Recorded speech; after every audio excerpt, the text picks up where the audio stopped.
Welcome all to the Tortillas and Takes podcast. You are on once again with your boy, I'll be sure. If only y'all could know some of the pre-pod conversations that Jeremy and I have. No.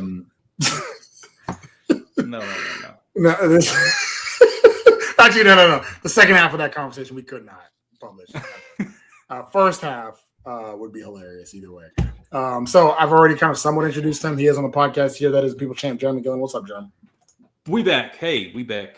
Looking to stay undefeated, man. What a good. I'm excited. We're big week for here, Texas Tech football. Coming off the bye week.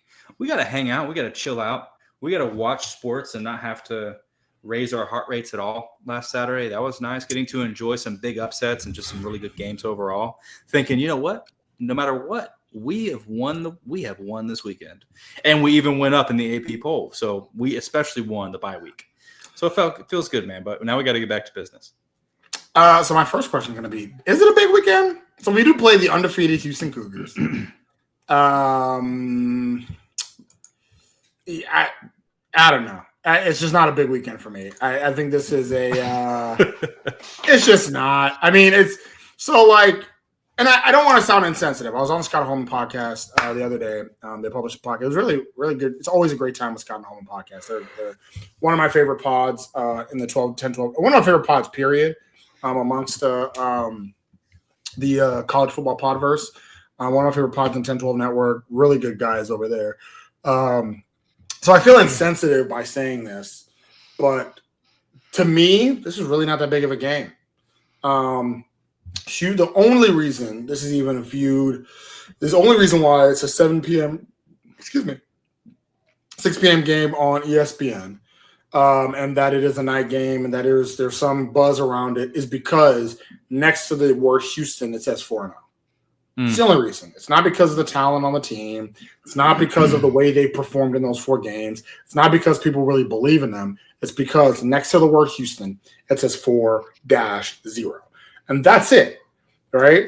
And so if it wasn't for that, if Houston would have lost last week against Oregon State like they probably should have, this game would have nowhere near the buzz and the excitement and the faint thought of, maybe Houston could pull off the upset. I think it's the wide gap in terms of talent between the two teams.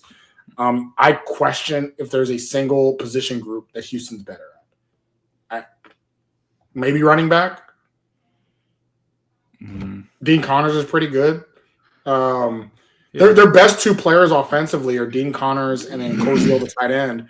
And unfortunately, we're really good at running back and tight end. So, I don't know a single position group Houston's better at. So it's hard for me to even muster up real energy and thought towards this game other than, I live in Houston. And so it's a fun way to watch my Red Raiders locally.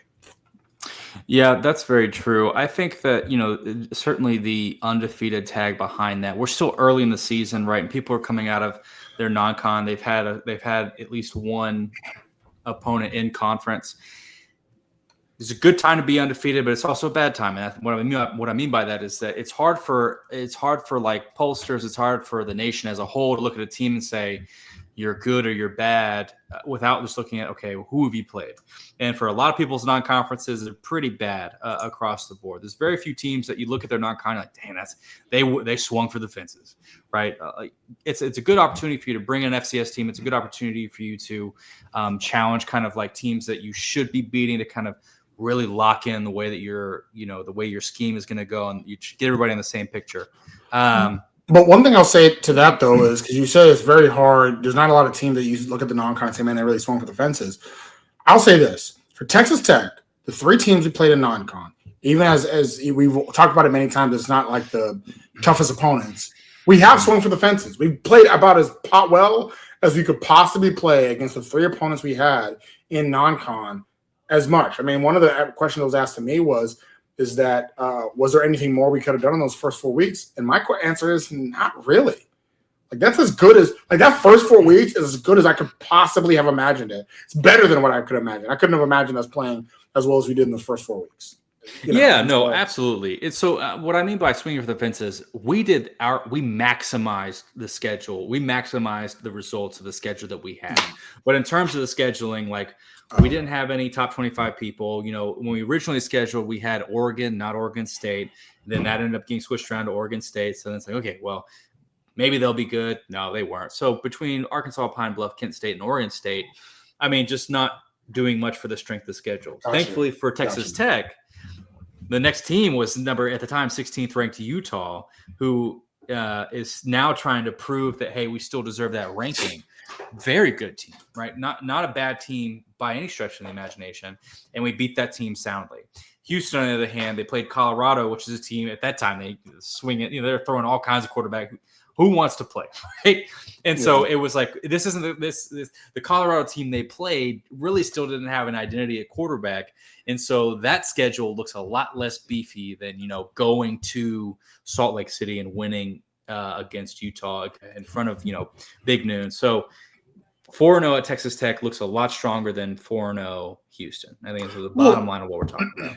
So let's talk about those two games, because Houston started out their season. They beat SFA, Stephen F. Austin, 27-0. They beat Rice 35-9. Okay wins, right? I think they covered the spread in both games. Like, there's not much to be expected from either game. Rice, right? Well, I don't know what to make of Rice. Rice actually may not be too terrible, but they're still. Houston should be miles above what Rice is, right? Right. And so we look at the two games, and one where I've heard a lot of Houston fans this year saying, well, you can't take a bad showing at Oregon State and say that's who we are, right? I would also argue the best showing you've had this year is probably against Colorado, and so I would maybe we can't take and say that is who you are, right? To your point, against Colorado, that just seemed to be a scenario for Colorado where they didn't know what they were doing. They played their third best quarterback for some odd reason in that game. Coloro's played much better in every single other game they've had other than the game at Houston. So I think the question that you have there is, well, is that because maybe Houston's a good team, or is it because Colorado screwed up? I would argue the latter. I would argue that the fact that they started Ryan, like, that's just one of the worst coaching decisions in the Big 12 all year so far, was starting Ryan Staub in the first conference game against Houston, right? Caden Salter came in against Wyoming, played well. Even against BYU, didn't play awesome, but BYU is a team that I'm looking at and say 4-0 on their schedule. That's a team they got to watch out for, right? The only problem that BYU had is that quarterback, and you know, I'm not a huge fan of Bachmeier, but the team is still playing very well, right? And so, like, but with Houston, you look at that team and you say, okay, well, they took advantage of some chaos on the Colorado side, and so good for them. They were they were better coached and a better coached team and taking care of their advantages than Colorado was, right? But then we saw the very next week where they kind of fell apart on the road in Corvallis, and they were outplayed for 3.5 quarters. We talked about it pre-pod that it wasn't one of those situations where the better team survived. The better team was Oregon State in that game. I watched the whole game. Oregon State. Well, not the whole game, because I did fall asleep before halftime because, I mean, come on now. But Oregon State was the better team in that game for most of the game. And then Houston just prevailed at the end because Houston is a little bit more talented than Oregon State. But they did not look like a good team. That Houston team that I watched against Oregon State, I'm like, yeah, that's the team that I was expecting. The talent level simply isn't there. They have a decent quarterback that transferred in. They have a decent running back from Rice that transferred in. Their tight end's nice. What else? And I again, like I said, to me, it's going to be a well-coached team. Willie Fritz is a really good head coach. His team, his staff in there, even though they don't have Sherwood anymore, the staff is still a good staff.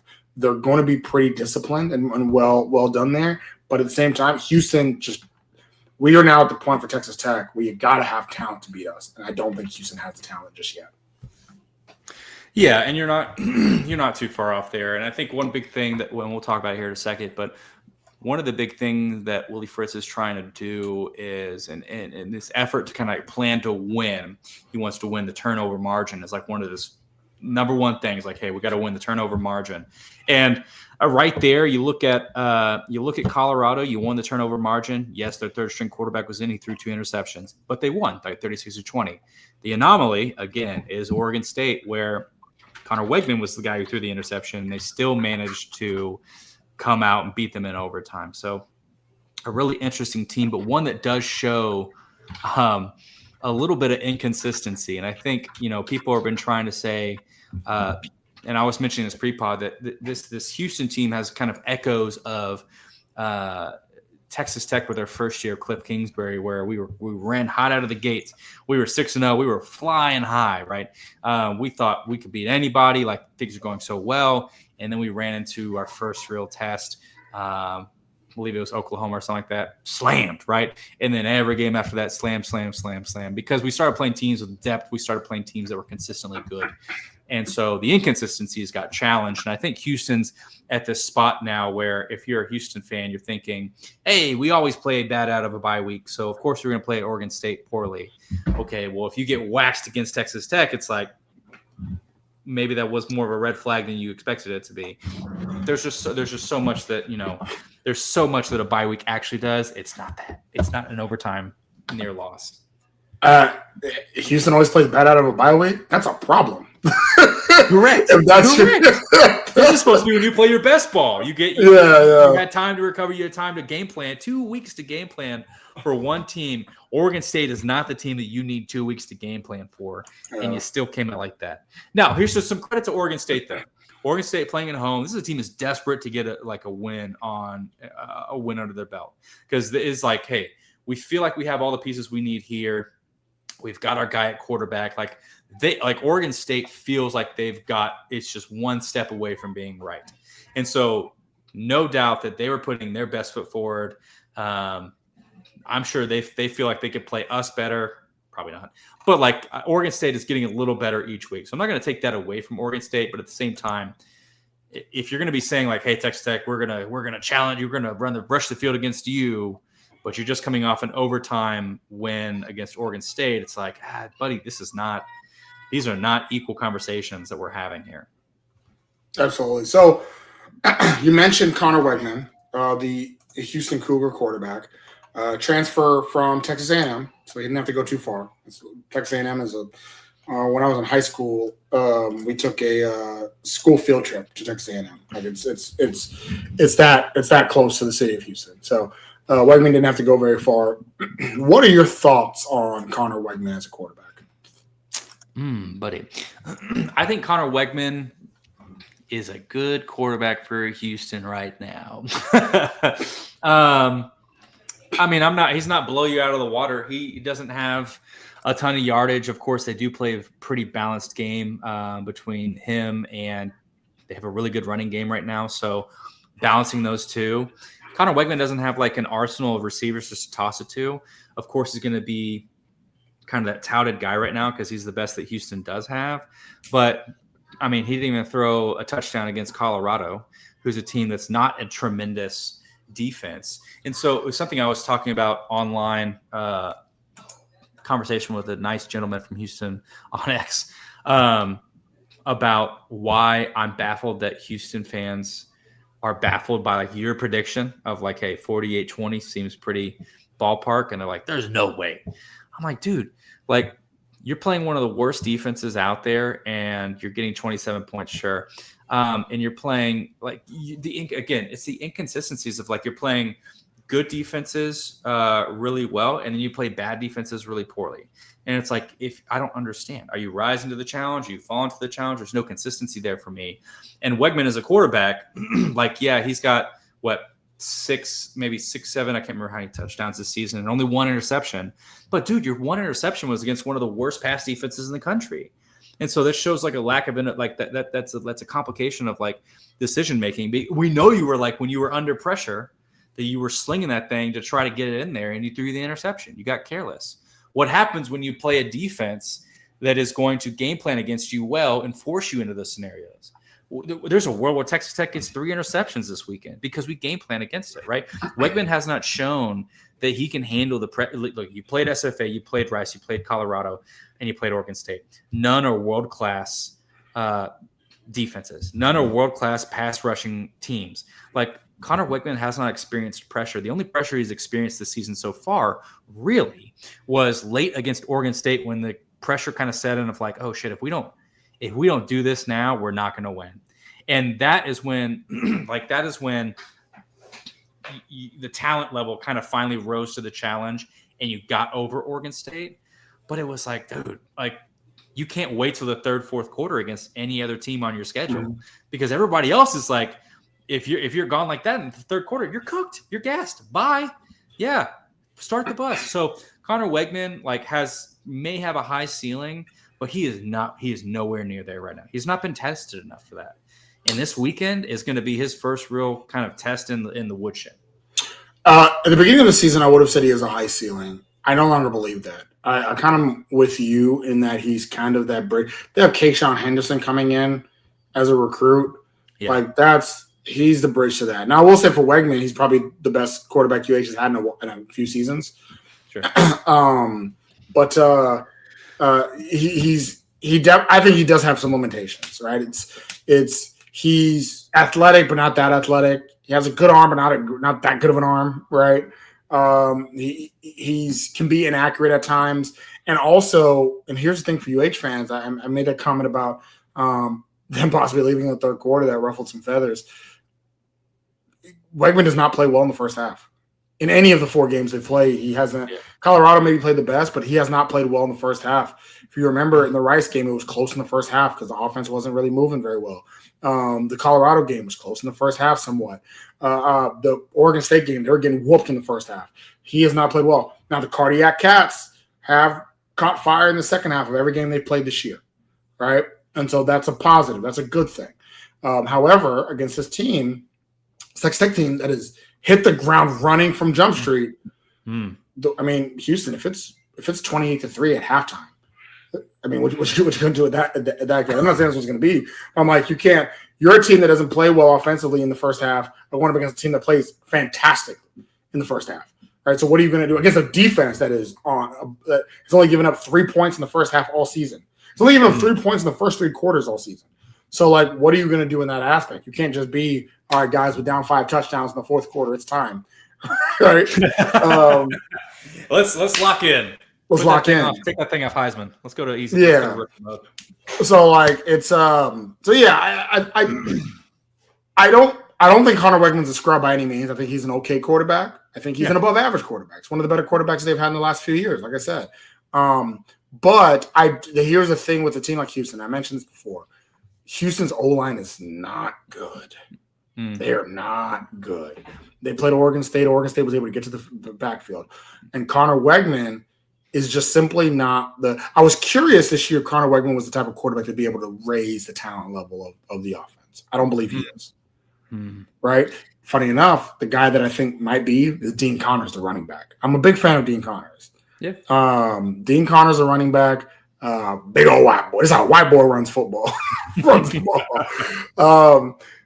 Dean Connors, he runs it well. I think he's gonna he is quicker than you would think because he's a bigger size, right? Think of like Diet Scatterbo. Diet Scatterbo. Scatterbo. He's not Scatterbo, but he's Diet Scatterbo. That's crazy. Quicker than you would think. Willing to run an MFR over, right? Really, if he wasn't a senior, he'd be a Red Raider next year. That's how I look at Dean Connors. Like he's a really, really good player to root for. And I think he's the best player on their offense. Right? Tanner Koziel, their tight end, also really good tight end, quick, fast, and a natural tight end. Not the best blocker, but again, nobody in a Cougar uniform is. So and then a lot of no-name receivers for the most part. So this Houston offense really got to get it going, and it's buddy. I just don't see it. I really don't see it. I've been going through each position group, Jeremy. I think, and before we get to Houston's. Or I don't know if you have anybody else on the Houston offense you want to shout out, but one thing I want to see from this Texas Tech team is after watching us play Utah, I do look at us and I say, okay, I do legitimately and truly believe we are the most talented team in the Big 12. I do. I've seen all the teams play this year. I look at them and I say, okay, talent-wise, Iowa State is not too far off. I think they're a pretty talented team too. But talent-wise, I would argue Utah's probably number 2. As far as just raw talent on the paper, number 2. and I'm not going to say we dominated them for 4 quarters, but we looked like the better team for 4 quarters. Right? Number 3 is probably Iowa State. Kansas State's decently talented, even though they're not getting it. They don't have it together. I don't know what's going on with Kansas State, but still, there's some talent there. But I do think Texas Tech's the most talented team in the Big 12. So with that, before we split off into the Oklahoma and Texas split off into the SEC, year in and year out, Oklahoma and Texas were the 2 most talented teams in the Big 12 every single year. One team used their talent to win Big 12 championships. And every year, every game, they went in and they curb stomp whatever team they were going up against. Every year, every game, Oklahoma would go in and beat every team by 20, 30. It was obvious they were better. Then they might have 1 to 2 games a year where they struggled. They might have lost it. They might have had a close win. But Oklahoma was dominant throughout the year, and you were like, that is the best team in the Big 12 year in and year out. The other team that was the most talented team in the Big 12 was Texas. And they played with their food every single week. And every single week, it was a 50-50 chance they would win or lose, unless they played us, unfortunately. But every other week, it was a 50-50 chance whether they win or lose, and they would play down to their level and all that stuff. One of the things that has been reassuring to me this year so far, we have not played with our food. We've played the first 3 games, especially against a team like Oregon State. We could have played down. We could have won that game by 2 touchdowns or a touchdown or whatever. We've seen these teams do it, and we just beat the hell out of them like they stole something. Against Utah, and this wasn't even a team that we had to come down to their level. This is a really talented team. We still looked like a better team for 4 quarters. And so for the first 4 weeks, we've looked like an Oklahoma type team, right? This game will tell me if we dip back down to being a Texas type team, but we haven't done it yet. So until we do it, I still look at us and say, are we Oklahoma? Or are we just going to curb stomp every team we see in front of us that we should? Because to me, in this one, I don't see a single position. Maybe kicker. Their kicker is pretty good at U of H. But ours just also kicked a 54-yard field goal. So, yeah, so I don't launched it. Yeah. Yeah, I think that's a really good illustration that should be relatable for anybody who's watched Texas Tech football for more than 2 years, right? You know, the Oklahoma-Texas disparity is super important. Both teams that had access, we'll say equal enough access to talent, one doing something with it, the other just constantly disappointing their fans and the nation as a whole. And you're right. So far this season, Texas Tech has not trailed a moment this season. Doesn't know what that's like. And so it's not going to happen this game. I don't think so either. And the large piece of that is, and I'll tell you this much, a large piece of the conversation that Houston fans probably don't want to have is what really ultimately won the game against Utah was depth. And having depth throughout the whole game, depth in rotation. It's like Utah's defense is fantastic, but whenever we're rotating 2-3 deep at nearly every position and they are gassed, and we bring in Will Hammond, who they haven't game planned for, dude, and we're like, hey, you know what? It's been a fun game. We're still got a little bit of energy, and they're over there huffing and puffing. As soon as the commentators even, Utah, they got their hands on their knees, I said, this game is over. Because Utah is gassed trying to keep up with this offense, this revitalized offense. Our defense is still playing while their demoralized offense is trying to come out. Devin Dampier is trying to make it happen. We literally did the one thing Texas Tech has not done in decades, it feels like, and it's just outlast the team with pure depth. And for Houston, you don't even have depth to start. They don't have they do not have the depth. They do not have it. You may score, and you may score in the fourth quarter whenever our third stringers are in. Like it might get to that point where it's like we've just beat the brakes off you for a whole half.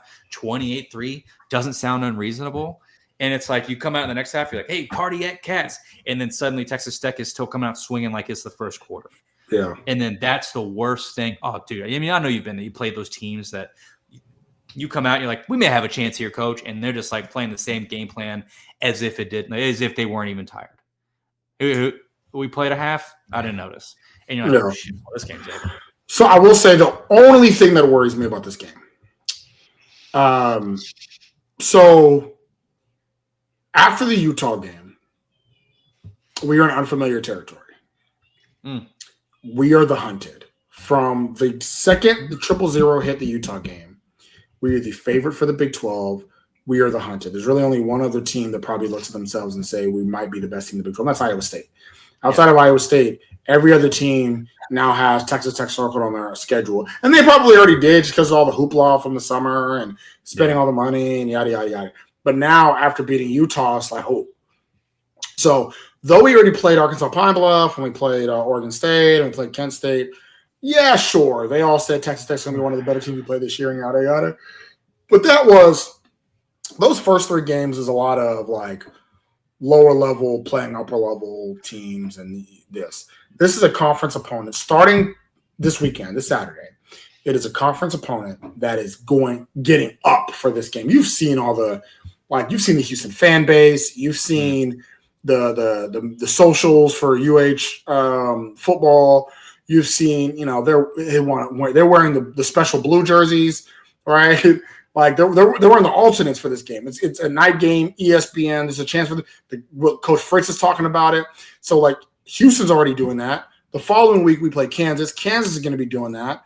The following week after that we play at Arizona State. They're going to be doing that. So every single week from here on out, we are going to get everyone's best. We are now the hunted starting this weekend. Yeah. And so the only thing that worries me about that is it's unfamiliar territory, right?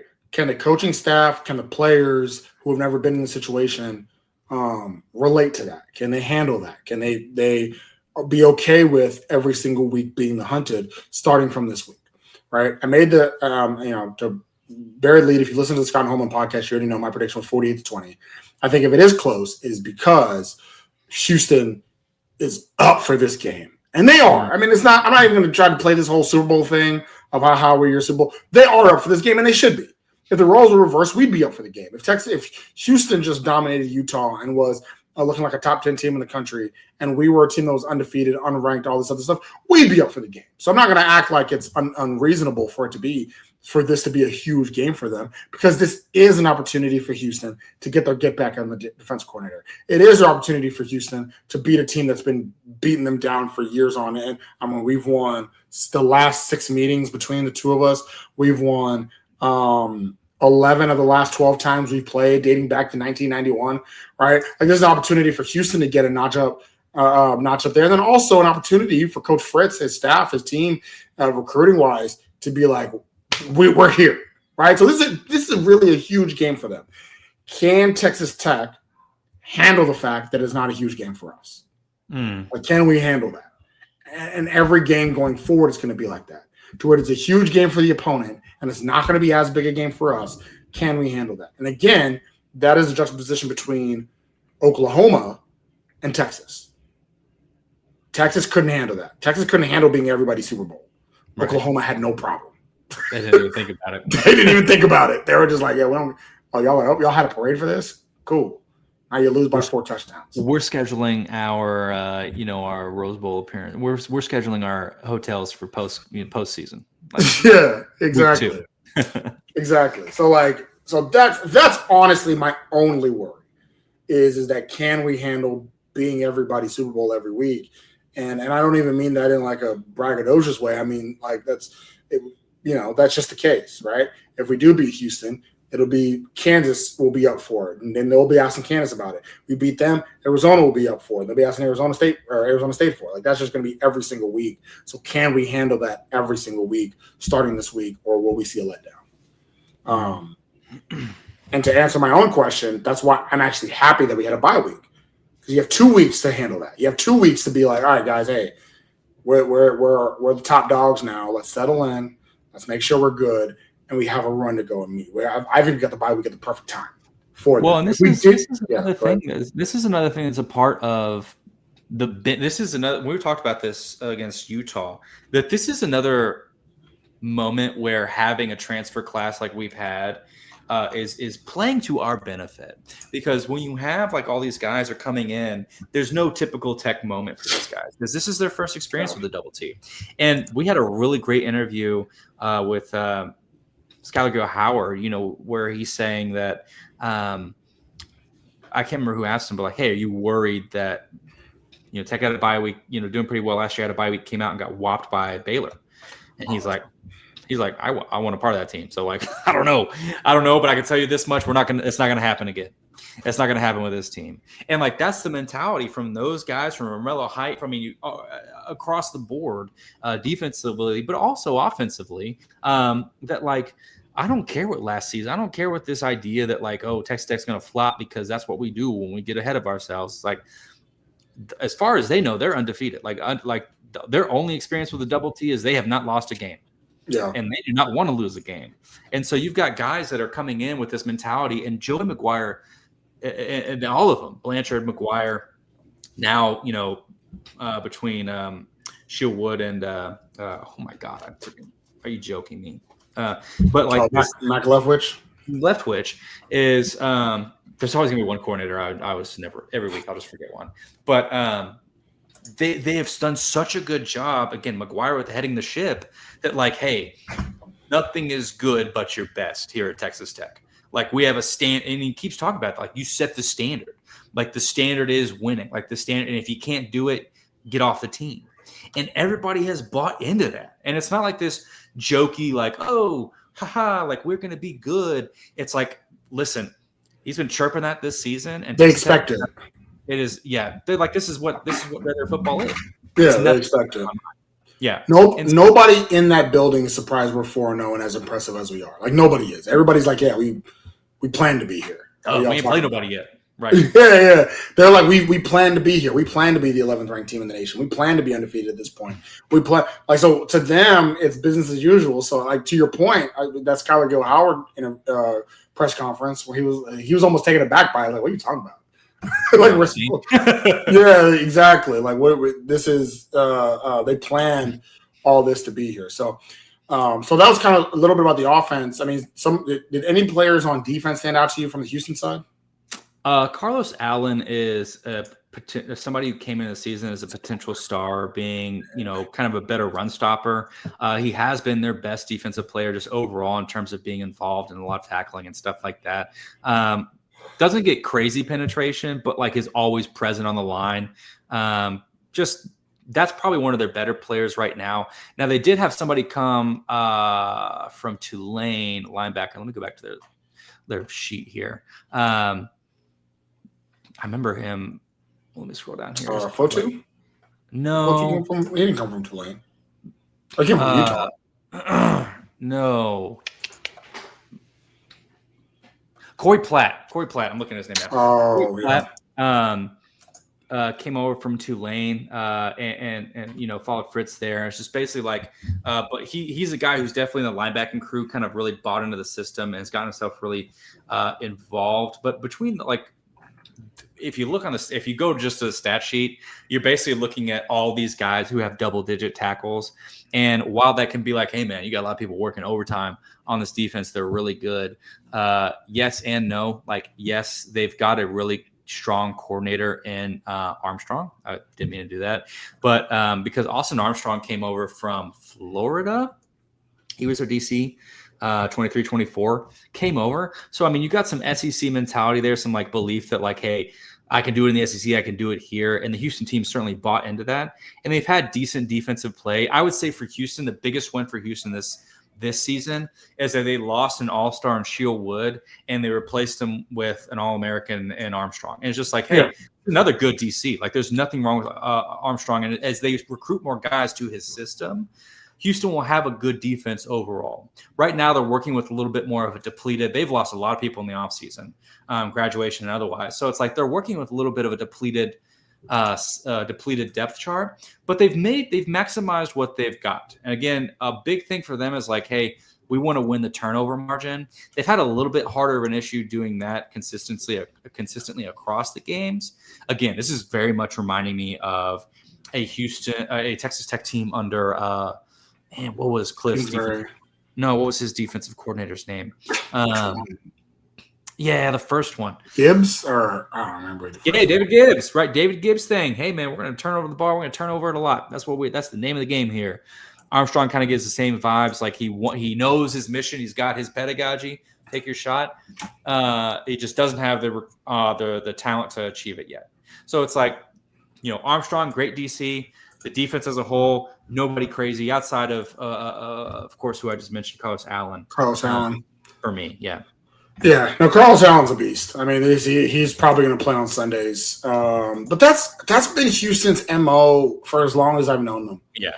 That they have one or two players that you're like, boosh, jumps off the screen, really good player.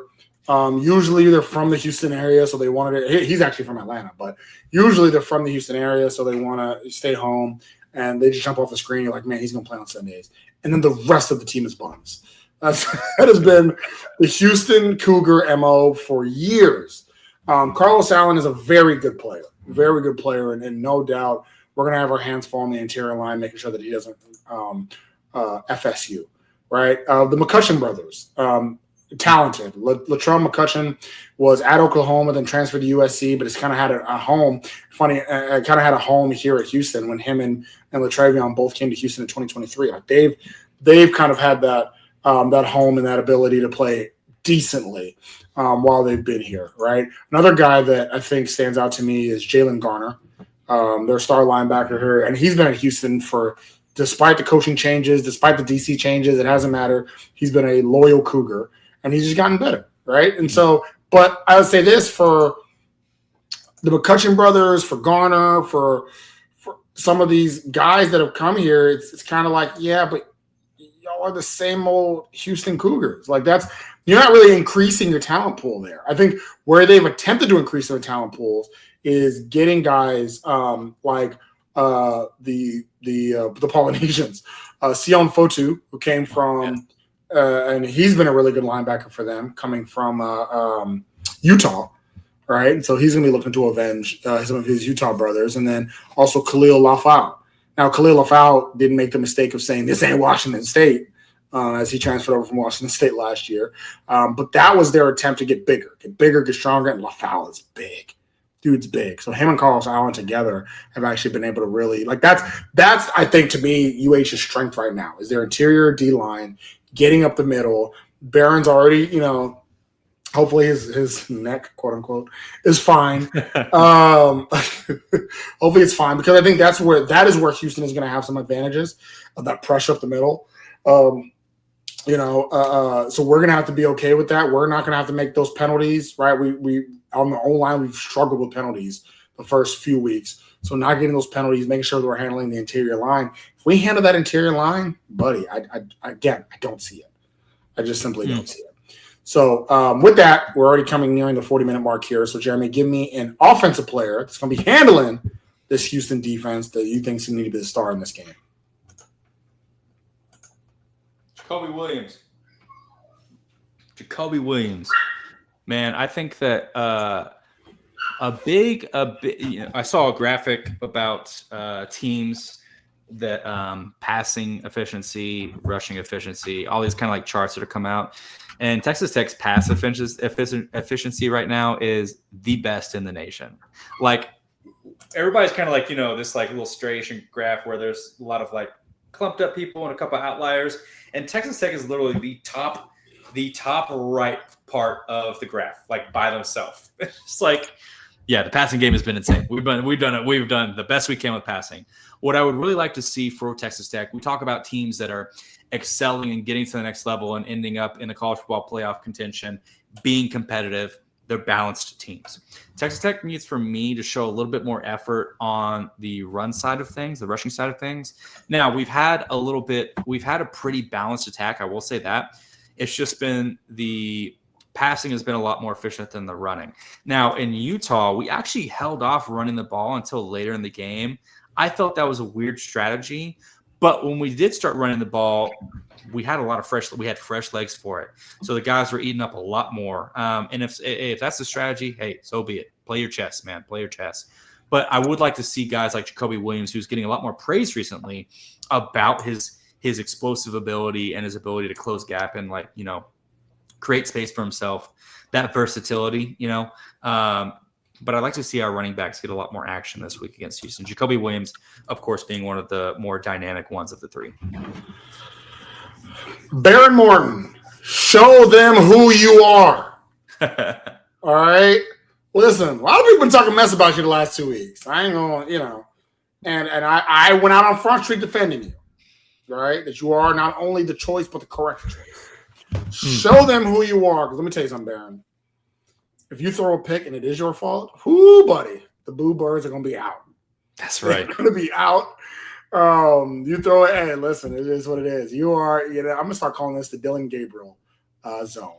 You're in the Dylan Gabriel zone because Dylan Gabriel is getting his first. This should be a happy moment for Dylan Gabriel getting his first career start for the Cleveland Browns. But every pass Dylan Gabriel makes that is incomplete, everybody in America is going to be like, "What about Shedeur? Shedur's right there on the sideline. Shedeur Sanders, baby." Right. So unfortunately, Baron, you're in the Dylan Gabriel zone. Is it fair? I don't believe so. I think you've actually played really well this year. Right. But it doesn't matter. Everybody who completely forgot about the bowl game last year, completely forgot about the first 3 weeks this year, completely forgot about everything, saw Wheels Hammond, ball out for a quarter and a half, and is like, that's the guy. So show them who you are, Baron Morton. I think you need to not only have a game, you have a really good game, and just be impressive out there, primetime ESPN, and show them who you are. So that's my offensive guy. What about defensive, Jeremy? Defensive. I talked a lot about how Connor Wegman has a hard time under pressure, and so pressure it shall be. Guys like Romello Height, get in there and eat, right? Keep racking up them sacks. Like, get in there. Get in there. Cause some pressure, cause some havoc. Don't let Connor Wegman get comfortable. Romello Height. I mean, could have picked anybody, but Romello Height. Yeah, I same thought. I had David Bailey. It's like same thought. Get there, make Connor Wegman uncomfortable.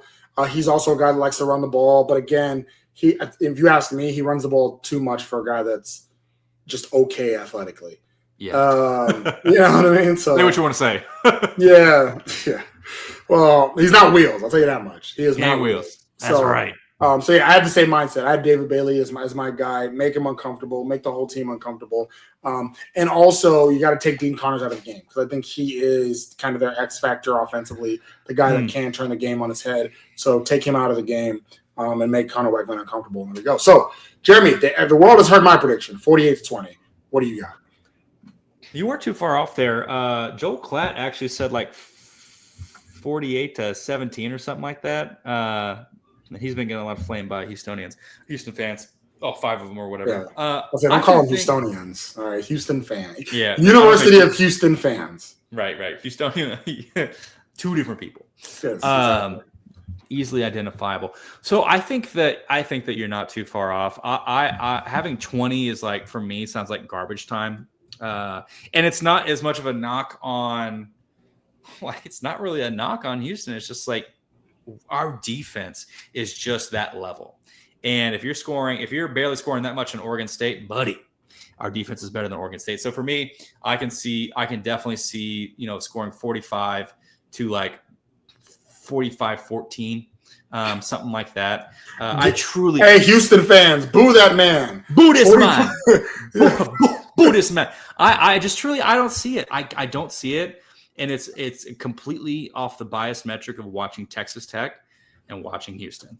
So I'm just like, dude. Let me tell you something. All right. So a lot of the time I pull up, when I'm doing this, I pull up the stats and the comparisons for us. So Texas Tech offense versus the Houston defense, we win in every single category with the exception of yards per completion and yards per attempt. The defense is better. They are second in the nation with 8.4. We're on defense. We are 12th in the nation. For yards per attempt, they're 6th in the nation. We're 8th in the nation. Every single other metric, yards per play, rush yards, rush attempts, yards per rush, pass yards, pass attempts, completion percentage, and QB rating, Texas Tech offense wins. So you may be saying, Albie, well, what about the other side? Maybe Houston's offense is really good. In that metric, Texas Tech wins in every single category but one, just in pass attempts. Houston beats us, and they're going to attempt to throw the ball a little bit more because we've been winning by a lot in all our games. So, like you said, we've just been running the ball late in the game. Every single other metric, Texas Tech defense outranks Houston's offense. Guys, there is not a single position that Houston's better at. And not to mention we're coming off of a bye. Joe McGuire said this is the most healthy we've been even before the season started. All right, we're getting guys back like Cash Cleveland, who's been out all year, that is now healthy, right?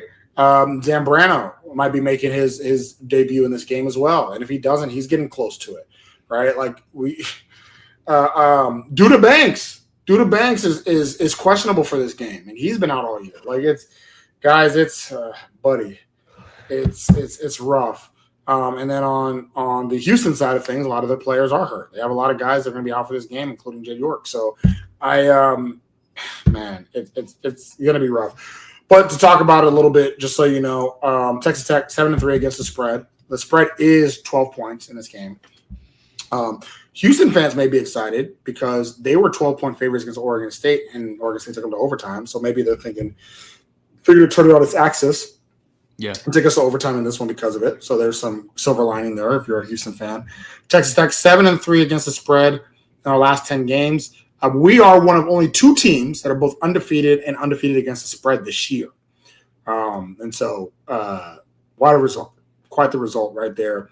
As far as Houston and Texas Tech, like I mentioned, Tech has won 11 of our last 12 outings against the Houston Cougars. Unfortunately, I was at the only time we lost, which is shout out to Mike Leach for going for 2 and us virtually losing because of it. Also because of just bad prevent defense at the end there.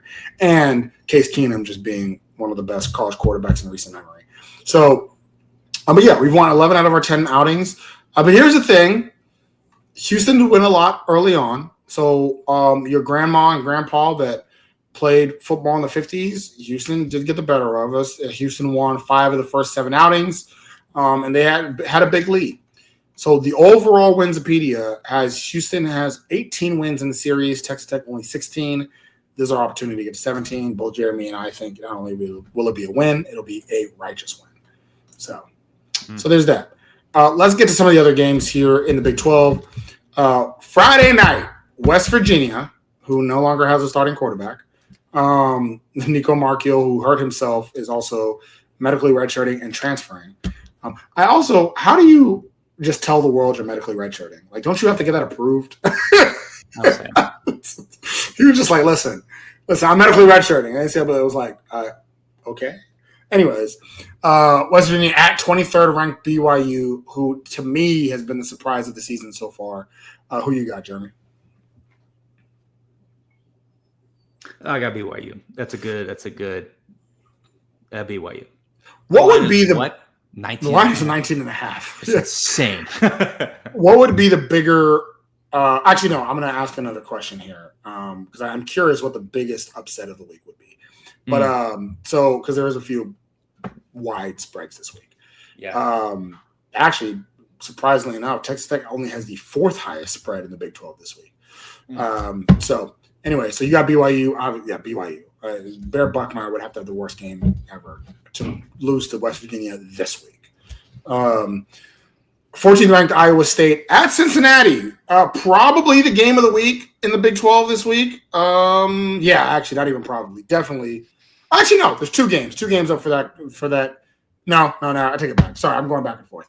14th ranked Iowa State at Cincinnati is the game of the week this week in the Big 12. Who you got, Jeremy? I like Cincinnati. I believe in Brendan Sorsby. I believed in him last season. As others have said, man, he's one awkward interception away from Cincinnati being undefeated. They should have beat a Nebraska team, but is what it is.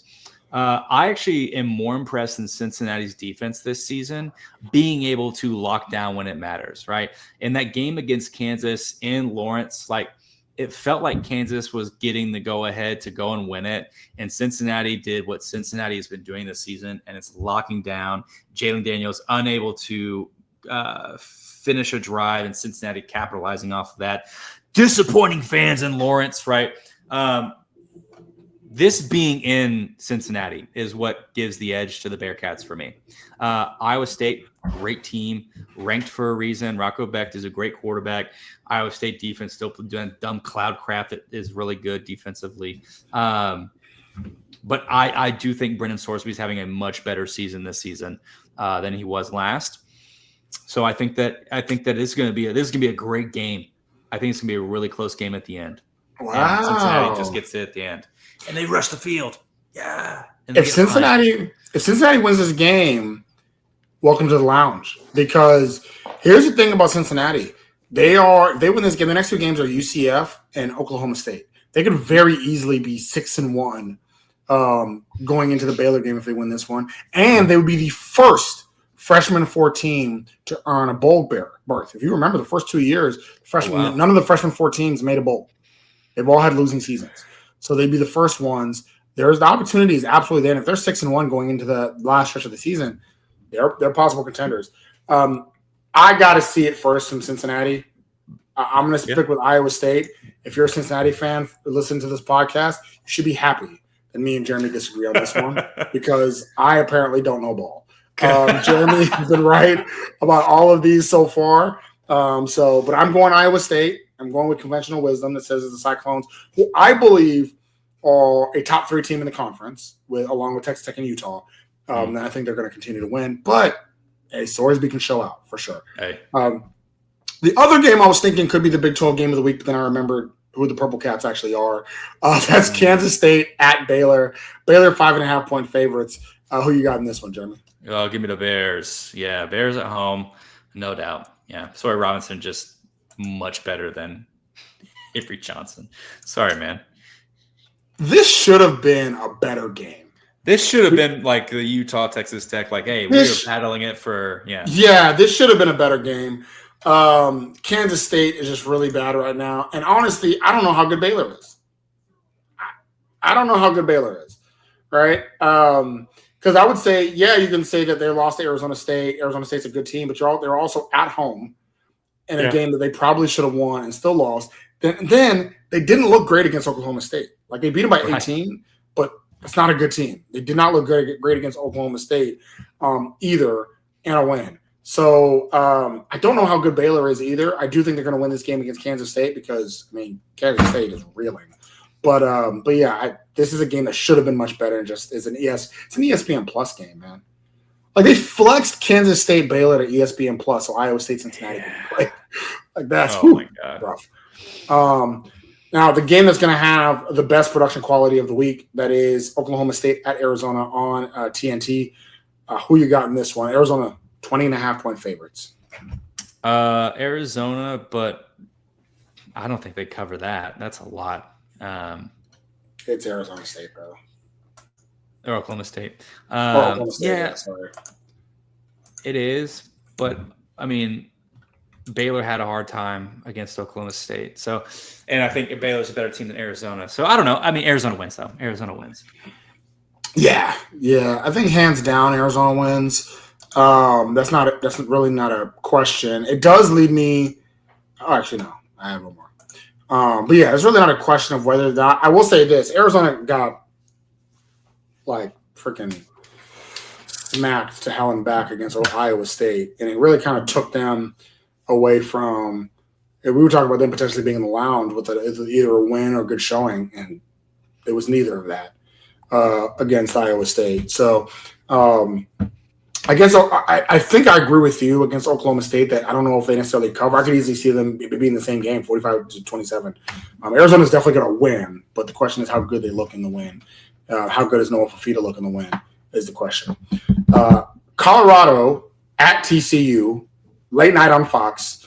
TCU 13.5-point favorites. Who wins this one? TCU Horned Frog. I think the TCU wins this one, even though Colorado's kind of getting some swagger or whatever you want to say, that they're playing a little bit better now that they decided to have a quarterback. No, this is TCU. TCU is just worlds apart from Colorado. So Colorado's playing better, but here's the issue, and here's going to be continually the issue with Colorado, is the fact that like Caden Salter did not have. Well, he didn't have the best game against BYU, but like all things considered. They did play well. They did have a close game. They did have a close outing, right? He didn't play great, but he controlled it for the most part. And he ended up losing the game. And then what's happening? You're arguing with people on social media, dude. What's going on here, right? Like you're the quarterback. You got to compose yourself. You got to control yourself. And sometimes Colorado doesn't seem that composed and controlled at times. It almost felt like in that game against BYU that it wasn't the more talented team that won. It was the more better coached and more reserved team that won. And so they just, and so that's why I question Colorado there a little bit. And then also TCU, the more that they play, are starting to look. That game against Arizona State was really close, but TCU is starting to look like a pretty good team. So I expect TCU to win this one. I expect them to actually – their line is 13.5. I see it. I think it's at least going to be a 2-touchdown win. And they're another team. You got Colorado, Kansas State, Baylor, West Virginia. All of a sudden, you win those 4 games, you're looking at 7-1 going into that Iowa State matchup. Like, what are you looking at there? So, this, now that I got that out of the way, we do have one more game late night, ESPN2, Kansas at UCF. Kansas a road favorite in this game after a couple losses where they haven't looked great. Who you got in this one? Yeah, well, you know who didn't look great? UCF against Kansas State. So I believe more in Jalen Daniels than what I saw. Whatever UCF team that was last week, nah. Yeah, I ain't buying that. I mean, but they had good games before that, which is really frustrating, I'm sure, for UCF fans to get kind of waxed by a team that should have been better, but really hasn't been. I think this is Kansas. I think the line is great. I do think it'll be under a touchdown. I think it's going to be a lot closer than Kansas wants it to be. It is at night. I don't know. I think that because the UCF game was in Orlando or it was in Manhattan. I don't remember. It was in Manhattan. See, they do win. Really, they do win at home, though. They do be winning. They're undefeated at home so far. Dang, this is gonna be a close game. You know what? I will say, for UCF, what they're gonna be looking to do is they're gonna be looking to maintain that winning record at home. They know that Kansas is beatable, right? There's good film on it, and they're gonna say, it's nighttime. Let's get it jumping. Let's go. I think UCF will pull out a win. Woo! Spicy. Is it? I'm going Kansas. I think Kansas is going to win this game. Yeah, and we'll see how good Jalen Daniels is. I do agree with you, though. That UCF will at least make it a good game in the first half, at the very least. Right? It's going to be the bounce house going to be bumping. I'm not a believer in Kansas. I used to be a believer in Jalen Daniels. I don't know how much of a believer in him I am anymore. But I do think Kansas pulls it out. A touchdown win for Kansas. So my last question for you as we get out of here. So like I mentioned before, a lot of wide margin spreads in this one. Texas had the 4th highest spread, right? In a game where I think we'll win by much more than that. I think it's free money picking Tech to cover 11.5 points. But Tech was at 11.5 point favorites. TCU 13.5 point favorites. BYU 19.5 point favorites. And then Arizona 20.5 point favorites.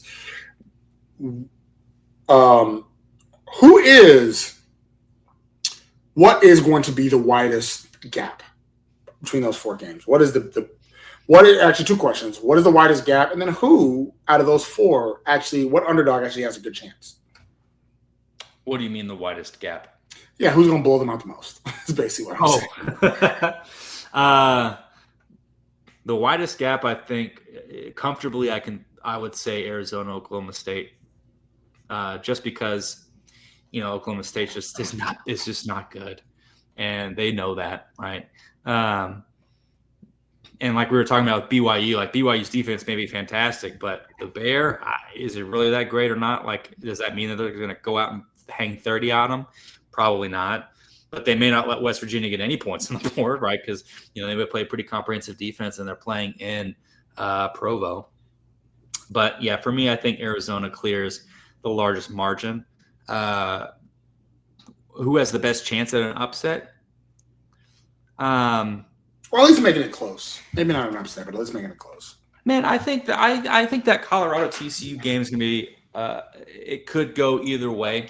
Like if Colorado is flying a little higher than we're expecting, I think that TCU has shown a couple times this season that they kind of like let off the gas a little bit. It doesn't really pan out well for them. But like at the same time, I don't know. Like I don't see that happening. Yeah, but there's no way Oklahoma State's going to beat Arizona. If they do, then Arizona needs to fire their coach. And West Virginia is going to have too much trouble offensively. West Virginia doesn't have anything offensively. Like they've got nothing. So I'll say this. The team that I think is going to whoop this, I have Texas Tech beating Houston by 28 points, but I don't think that's the team that's going to have the widest margin.